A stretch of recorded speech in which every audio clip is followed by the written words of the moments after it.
Assalamualaikum warahmatullahi wabarakatuh. Selamat sore kepada rekan-rekan media. Bahwa hari ini kami sedikit mengupdate khusus perkara antara Rizal Gibran dan Sarah, yang mana perkara ini dimulai sejak tahun lalu 2023 sekitar bulan Februari. Rizal Gibran kemudian dilaporkan oleh Sarah terkait kekerasan seksual dalam rumah tangga dan KDRT, yang mana atas laporan tersebut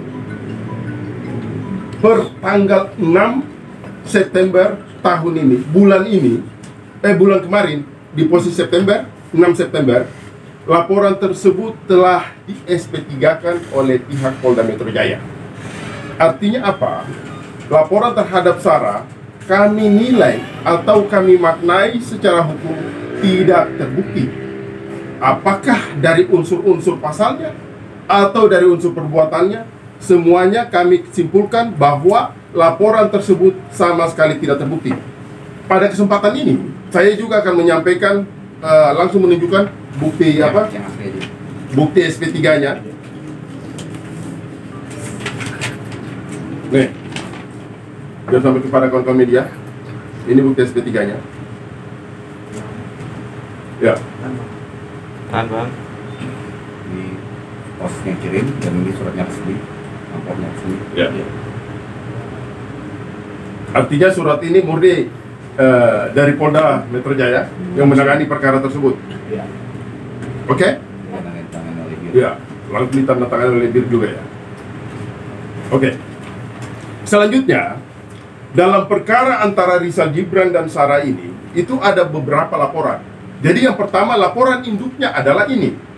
Sarah melaporkan Rizal Gibran kekerasan seksual dan kekerasan dalam rumah tangga. Kemudian Rizal Gibran melaporkan Sarah pencemaran nama baik. Yang selama ini laporan Rizal Gibran terhadap Sarah di hold pencemaran nama baik karena otomatis menunggu laporan ini. Hasilnya laporan ini adalah di SP3-kan atau dihentikan penyidikannya. Oleh karena itu, karena laporannya dihentikan, maka sekarang ini secara hukum laporan Rizal Gibran terhadap Sarah pencemaran nama baik itu sangat terbuka peluang, sangat dilengkapi oleh bukti. Dengan adanya bukti SP3 ini semakin menunjukkan bahwa yang Rizal Gibran laporkan terhadap Sarah secara unsurnya harusnya terpenuhi. Oleh karena itu, terhadap laporan Rizal Gibran kepada Sarah mengenai pencemaran nama baik, saya kembalikan kepada Rizal Gibran. Apakah ini akan kita push terus? Kalau kemudian kami selaku lawyer dari Rizal Gibran mengatakan untuk kami lakukan lanjutkan laporan tersebut, maka kami akan meminta pihak Polda Metro Jaya untuk melanjutkan penyelidikan ataupun penyidikan atas laporan tersebut. Mungkin lebih lanjutnya nanti mungkin disampaikan oleh Rizal Gibran secara langsung. Kira-kira demikian dulu untuk saya. Dan Rizal Gibran jadi seperti apa? Ya, baik, terima kasih rekan-rekan media semuanya. Selamat sore, assalamualaikum warahmatullahi wabarakatuh. Di tahun lalu saya mendapatkan sebuah kriminalisasi terhadap saya dengan menghancurkan reputasi dan kredibilitas saya dengan adanya fitnah dan hoax terhadap apa yang dilaporkan terkait dengan KDRT dan kekerasan seksual. Pada saat itu saya mencerna, mengkaji, meneliti, meriset semuanya, dan memang kebenaran pasti akan terungkap. Walaupun saya menjadi bulan-bulanan, tapi saya yakin kebenaran pasti akan tegak.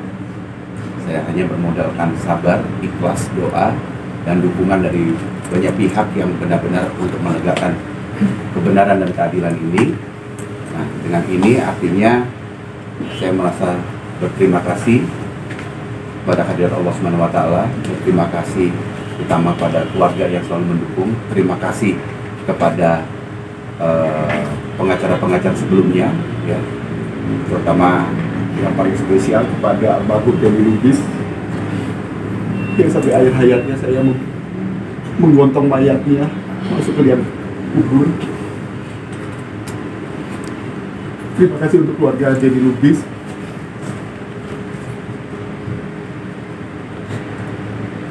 Saya ingat waktu itu di UGD dia kena komplikasi gula jantung.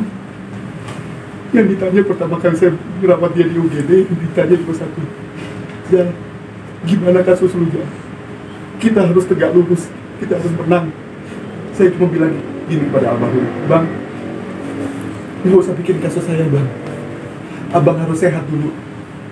Zal, gimana kalau saya udah nggak ada, lu lari ke Isan. Insya Allah Isan akan bantu. Dan setelah itu ada beberapa proses yang akhirnya alhamdulillah saya terima kasih kepada Bang Isan dan tim Pak Maksi yang sudah banyak memberikan edukasi pada saya penegakan hukum. Saya agak sedikit terenyuh ya kalau berbicara mengenai sahabat saya Bang Denny Lubis, dan saya hanya doa sabar. Sekali lagi saya juga mohon pada rekan-rekan media, karena di sisi lain ini kan berhubungan dengan reputasi dan kredibilitas saya, tentunya nama baik saya juga harus clear and clean. Dan bagi pihak-pihak yang ikut menyebarkan informasi yang tidak baik ini, untuk kita himbau untuk bisa ikut membersihkan nama saya, terutama pada saat itu saudari Sarah menyebarkan informasi-informasi lewat podcast dari podcastnya Mbak Estianti, cumi-cumi itu. Kita mohon kebijakannya untuk bisa melakukan take down, karena bagaimanapun juga siapa yang memberikan informasi fitnah atau hoax dan ikut menyebarkan tentunya pasti akan kena undang-undang ITE ya. Dan itu yang saya harapkan untuk semua informasi-informasi yang mendiskreditkan saya.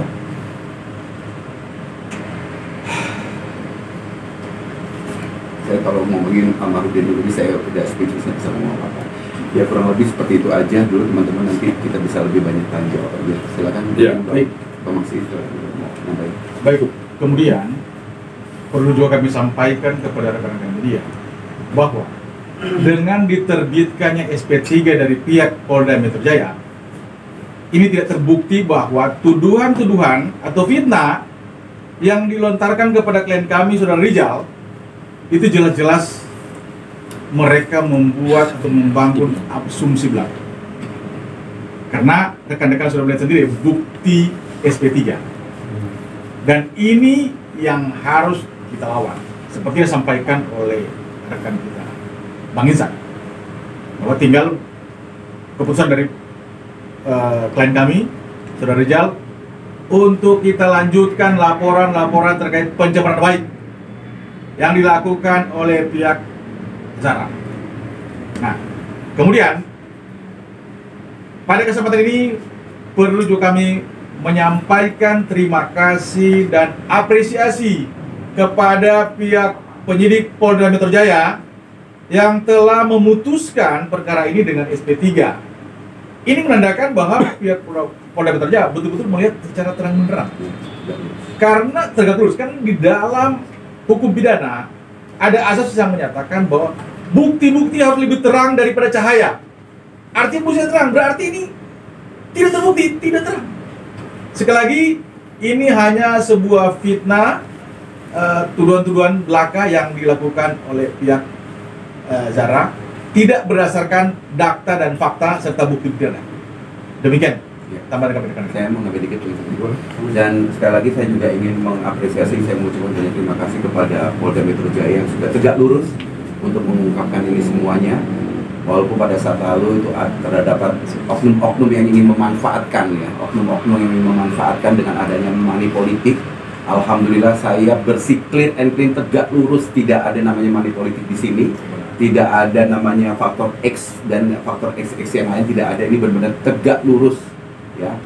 Jadi saya mengapresiasi sekali kepada Polda Metro Jaya dan penyidik dan seluruh jajarannya ya, yang sudah melihat kasus ini harus memang tegak lurus, karena ini juga berhubungan dengan kredibilitas dari Polda Metro Jaya. Itu aja sih. Ya, kemudian saya lanjutkan bahwa yang secara substansi dalam penghentian penyidikan terhadap laporan Rizal Gibran ini itu berkaitan di sini dengan terang benderang ditulis dengan alasan tidak cukup bukti. Artinya perkara ini dihentikan karena alasan tidak cukup bukti. Entahkah dia unsur tidak terpenuhi dan sebagainya, maka yang menjadi dasar bahwa laporan Sarah terhadap Rizal Gibran secara hukum tidak memenuhi buktinya.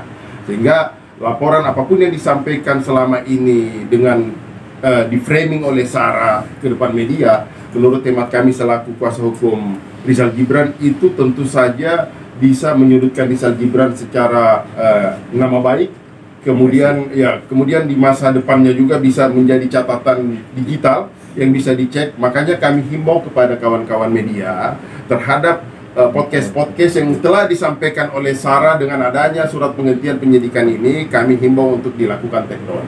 Kira-kira demikian dari saya. Dan juga mungkin dari informasi-informasi yang ada di TikTok, yang ada di Instagram, dan juga kepada netizen-netizen yang menyerang saya selama ini saya diam gitu kan. Artinya dengan serangan-serangan kalian ini, saya sebenarnya banyak, saya sudah catat ada ratusan bahkan ada ribuan gitu kan, yang sangat secara langsung, secara frontal mendiskreditkan saya, menyudutkan saya, gitu, menyerang saya gitu kan. Dengan adanya SP3 ini saya mohon dengan sangat gitu kan, untuk segera kalian take down atau hapus, daripada nantinya akan ada kena imbas dari proses hukum selanjutnya gitu aja. Karena dengan adanya SP3 ini cukup.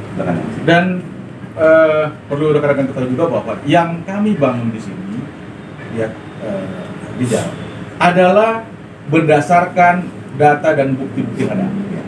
Sangat-sangat berbeda dengan pihak Sarah. Yang mereka bangun selama ini adalah hanya berdasarkan asumsi, bukan berdasarkan data dan fakta. Makanya inilah unsur fitnah tuduhan yang mereka lakukan. Ini yang harus kita lawan. Demikian. Karena di sisi lain saya juga sekarang lagi menjalankan proses doktoral saya.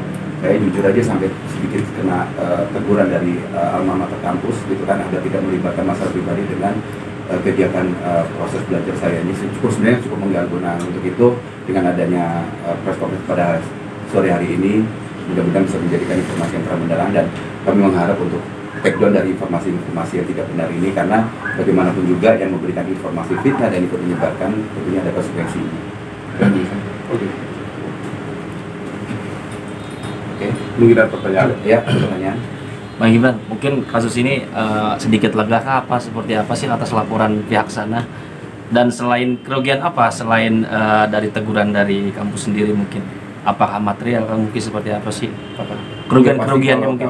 Kalau lega pasti ya, lega ya, bersyukur ya, karena saya memang benar-benar tegak lurus dan bisa dibilang benar-benar tegak lurus walaupun prosesnya memang menunggu, dan memang saya alhamdulillah juga terlewat dari oknum-oknum yang ingin memanfaatkan dari permasalahan saya ini, tapi saya selalu bergandengan tangan dengan Bang Ihsan dan Memaksi untuk benar-benar kita tegak lurus gitu kan. Ya kalau kerugian pastinya akan mengganggu dari perjalanan hidup saya, reputasi saya, karena bagaimanapun juga orang kalau membeli klik Rizal Gibran beritanya seperti itu semua, ya pastinya akan ada beberapa hal yang jadi terhambat gitu kan. Makanya dengan adanya informasi pada sore hari ini, kami mohon untuk kerjasamanya untuk sama-sama kita membantu kredibilitas saya untuk pembersihan nama baik, di mana dikuatkan dengan adanya SP3 ini, karena ini nggak main-main gitu. Ini sebagai bukti.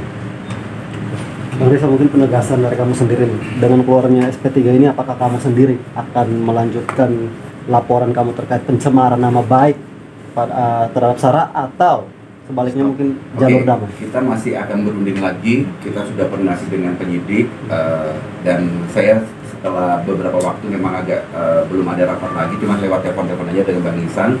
Dan hari ini kita akan mungkin agak setelah komisi pers ini kita akan rapatkan lagi bagaimana. Tapi tentunya sudah direspon agar bagaimanapun juga penyidik yang menerima laporan saya juga kemarin sudah telepon, bagaimana Bang, ayo kapan kita rapatkan, karena ini sudah keluar SP3-nya. Nah ini tentunya saya akan rapatkan dulu ya. Dan saya juga masih menunggu itikat baik, ya bagaimanapun juga mantan istri ya, apakah kita tega gitu kan ya. Tapi ya kita lihat, karena ini sudah masuk proses hukum, dan sejauh ini dari pihaknya Sarah dan juga pengacaranya Tris yang sangat-sangat frontal pada saat itu.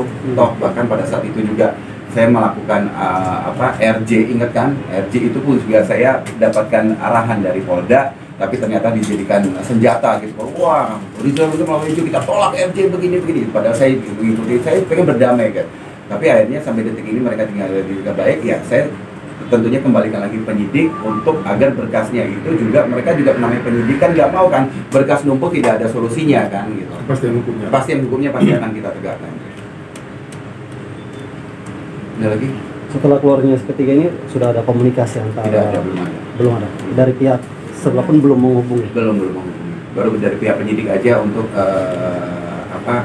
progres selanjutnya bagaimana, nanti hari ini kita akan lakukan. Tapi yang pasti bahwa kalau ternyata dalam 7 kali 24 jam tidak ada respon dari pihak Sarah yang akan menghubungi Rizal terkait laporan pencemaran nama baik, apakah akan diselesaikan secara jalur kekeluargaan? Kami masih membuka itu. Kalau silakan saja dari pihak Sarah kalau mau menghubungi Rizal dalam 7 hari ke depan silakan. Tapi kalau kemudian ternyata sama sekali tidak ada itikat baik dari pihak Sarah, maka secara tegas juga kami meminta kepada pihak Polda Metro Jaya untuk melanjutkan laporan Rizal kepada Sarah terkait pencemaran nama baik. Selanjutnya juga bahwa saya juga mengucapkan rasa banyak terima kasih kepada pihak Polda Metro Jaya dengan menyampaikan SP3 ini. Artinya kami menilai bahwa benar-benar dari awal perkara ini kami paham betul. Kemudian selanjutnya kami melihat bahwa penyidik Polda Metro Jaya begitu profesional dalam menangani sebuah perkara, sehingga kita menaruh harap semoga tindakan-tindakan penyidik yang seperti dilakukan saat ini itu sangat baik untuk apakah hukum itu benar-benar harus ditegakkan. Menurut hemat saya bahwa ini memang harus sesuai dengan fakta, harus sesuai dengan bukti. Kalau seandainya fakta atau buktinya sangat kurang, maka tidak perlu dipaksakan, dan apa yang dialami oleh Rizal Gibran dengan dihentikan perkara ini menunjukkan kepolisian dalam hal ini Polda Metro Jaya betul-betul presisi, betul-betul profesional dalam melakukan penyidikan. Kira-kira demikian. Baik, pada intinya klien kami yaitu Saudara Rizal punya etiket baik untuk memberikan kesempatan kepada pihak Sarah. Tinggal bagaimana keputusan dari mereka. Kalau mereka juga punya etiket baik, tentunya Kita hentikan ya. akan ada kekeluargaan. Tapi kalau mereka tidak mempunyai etiket baik, bisa berlanjut persoalan ini. Nah, tadi disampaikan oleh Bang Chan, 7 kali 24 jam dikasih waktu, cukup panjang. Ini yang perlu jadi perhatian buat dari pihak Bang Rizal, mungkin alasan apa yang membuat kamu ini masih mau buka etiket baik setelah lu dihantam, di fitnah? Satu teman begitu, satu musuh begitu sedikit, 1000 teman begitu banyak. Saya tidak mau mencari permusuhan dalam hal ini. Apalagi mantan istri. Iya, apalagi mantan istri yang pernah satu rumah, pernah satu tempat tidur gitu kan. Tapi bagaimanapun juga karena ini sudah masuk dalam proses hukum, kita terus harus menjaga agar proses hukum tidak tegak lurus. Tapi dengan hal ini kami masih membuka itikat baik, itu baik ya, itikat baik gitu kan. Karena saya, teman-teman tahu sendiri kan saya diserangnya bagaimana kan. Psikis saya kena loh. Apalagi juga di sisi lain tadi tanya kerugian, ya ada beberapa kerjaan-kerjaan yang akhirnya tercancel dengan otomatis ya gitu kan. Kita memberikan waktu. Oke. Berarti dari pihak sana berdamai juga ya berarti mungkin dari Ya, kita lihat dulu kan, jangan kan berdamai kok, kita dihubungin aja tidak ada. Gitu. Dan bahkan selain yang di Polda kan juga sebenarnya juga paralel juga ada yang di Polres Bekasi pun juga kemarin juga di prank juga, katanya pihak mereka mau ketemu dengan pihak kita, ternyata pengacaranya nggak jadi ketemu gitu kan. Jadi sebenarnya yang di prank itu bukan lagi saya, tapi polisi pun juga, penyidik juga di prank gitu kan. Gitu. Intinya klien kami masih memiliki hati nurani, membuka hati, membuka diri untuk mereka, berikan kesempatan. Tergantung mereka dari pihak sebelah, pihak sana. Mereka memanfaatkan ini ya oke, tapi kalau enggak ya proses tetap berjalan, karena bagaimanapun juga penyidik juga minta kepastian ini bagaimana nih gitu. Ini luar biasa, klien kami bisa, yang tadi diserang rekan-rekan tahu kan, selama setahun lebih kita berjuang, Bang Rizal berjuang, Bang Rizal, hari ini terbukti. Yang benar pasti akan mendapatkan kebenaran itu sendiri. Oke ya. Oke ya. Bang, satu lagi Bang, terkait dengan akun-akun yang menyebarkan hoax, kan kita tahu bahwa karir lu, nama lu sempat hancur beberapa tahun ini gara-gara media sosial. Itu gimana? Tindakan apa yang akan kamu ambil? Gitu. Ya, kalau terkait terhadap akun-akun yang telah menyerang Rizal Gibran, makanya kami himbau, apalagi kalau itu media ya, artinya kami ini sangat dekat sama kawan-kawan media juga terhadap pemberitaan-pemberitaan yang ternyata fakta hukumnya dan sudah ada keputusan hukumnya bahwa Rizal Gibran ini tidak bersalah. Seharusnya secara otomatis, secara legowo, harusnya semua pemberitaan itu di take down. Nggak perlu lagi harus kami berikan pemberitahuan atau berikan peringatan dan sebagainya untuk lakukan take down. Saya pikir dengan melihat fakta hukum ini, media juga sudah bisa langsung melakukan take down terhadap pemberitaan yang sebelumnya sudah disampaikan. Padahal pemberitahuan tersebut muatannya apa? Muatannya fitnah, pencemaran nama baik. Masa kita mau biarkan media memberikan pemberitaan-pemberitaan yang tidak sesuai dengan faktanya? Kan seperti itu. Termasuk podcast yang Termasuk dihadirin Sarah. podcast demikian. Ya, karena Iya. kan bagaimana kan yang memberikan informasi dan yang menyebarkan kan Iya. turut serta kan. Iya. Oke. Oke. Oke, Oke, Bu. ya. Oke. Terima kasih ya.